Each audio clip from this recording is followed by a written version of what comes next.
So this evening, working on the idea of monochromatic, having already done the little rectangular boxes that we were using to sort of see about layering, we're going to do some layering here, and we're starting with a monochromatic approach.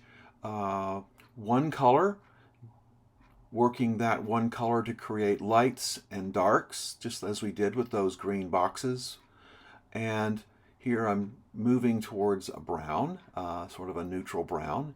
Later on we will also work with the dichromatic or duochromatic approach to the same idea of creating a light and dark painting. It can be an underpainting, or it could be the whole painting all by itself.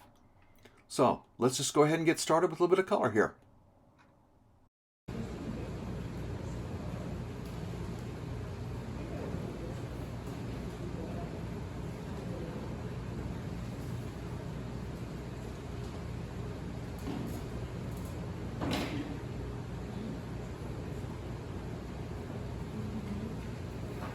And whatever you do, do not worry about being perfect with it. Just try to make an image that's got lighter and darker. Make use of the idea of lighter and darker areas.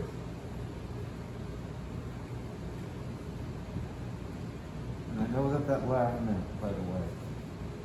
It's like, you think I'm going to be perfect? Why should you even give us that? Just do what you can do.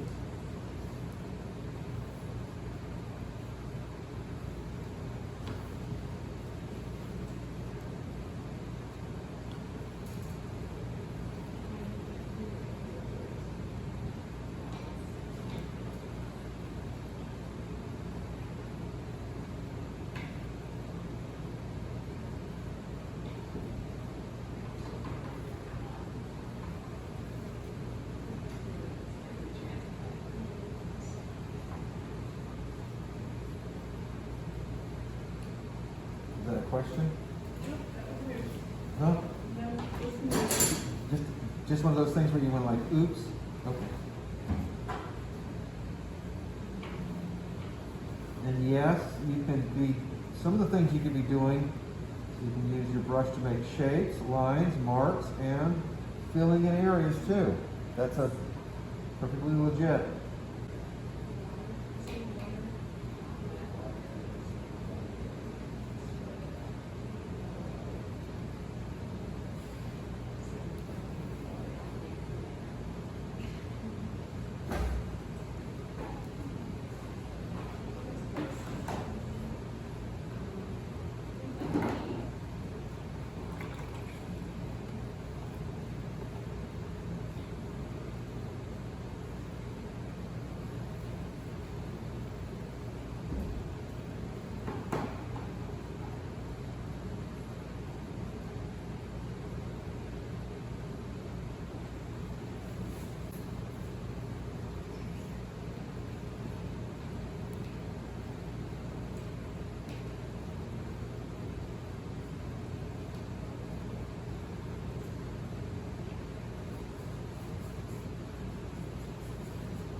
But I will gather you guys here in about a minute.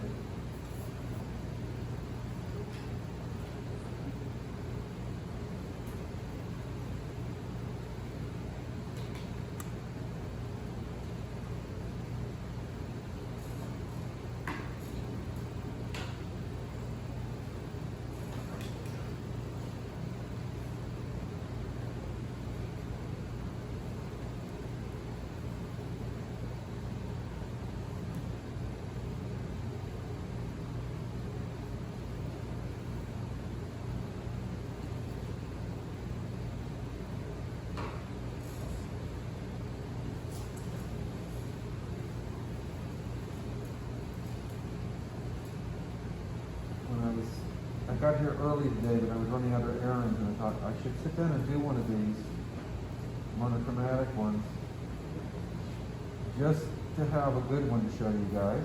I don't think it's terrible, but it's just not, it's not making me as happy as I'd like it to. So, does that feel a little better?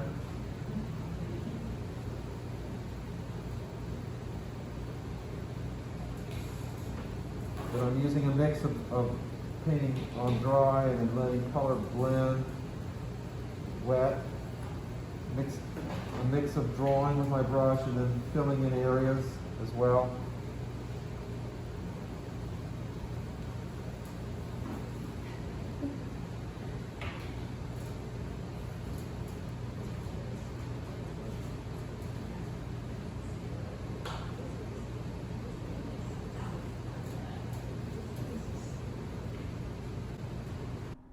Well, just about to wrap this one up here, this demo.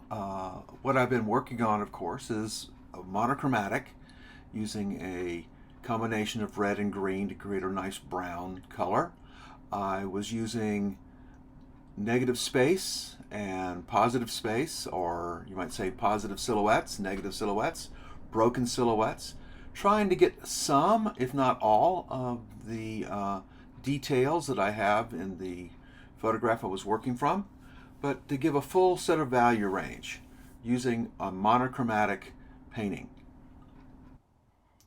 By the way, monochromatics are often used by artists to paint on top of with full color.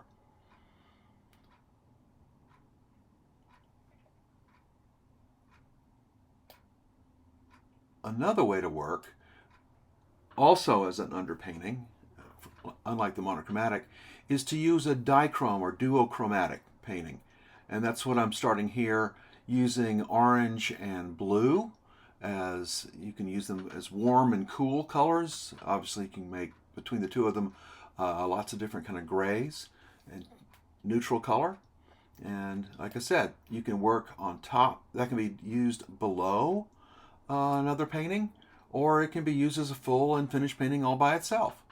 Let's get started with this.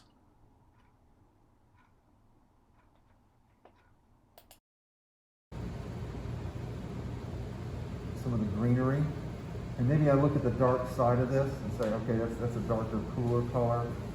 Boy, did I choose the small. I chose the wrong brush. It's a great brush, but it's kind of soft and wimpy, but you get the idea that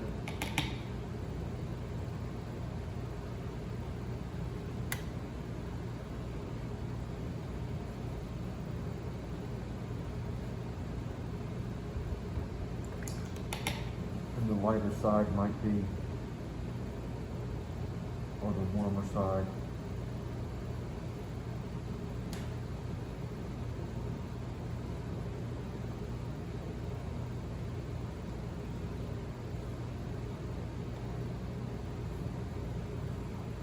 You're just taking these two colors and mixing them together to get a lot of neutrals, and where it's darker,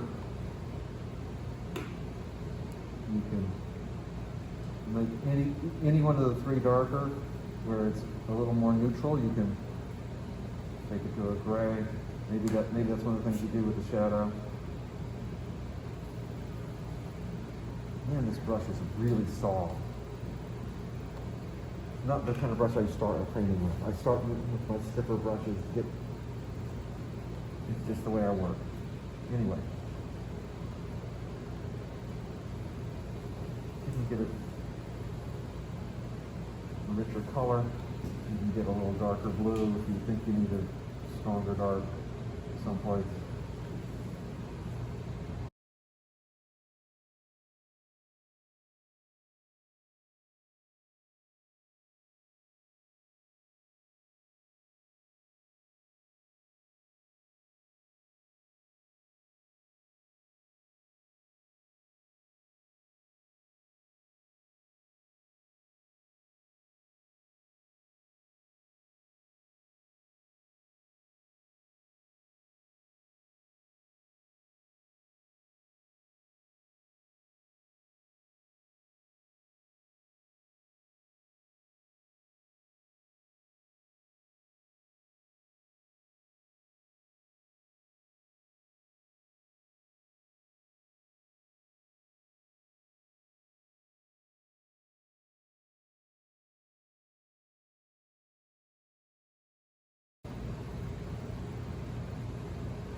now I'm just playing and not really making a lot of sense. But the idea that you can choose, if you see something warmer, like this is kind of, there's some warm yellows in here. I could easily play with that, the orange, but just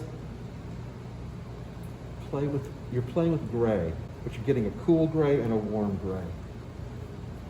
It's a bluish gray, it's a brownish gray, or an orangey gray. So tonight we've worked through the idea of using two bright hues that are complementary colors or nearly complementary, and using those to create lots of grays in between. Finished product with this is perfectly acceptable as well. If you stay with the brighter colors and then use those to create lots of neutrals, you'll get a really nice set of harmonies and cohesive kind of painting. It can be exciting as well. Well, that's it for the night. See you soon.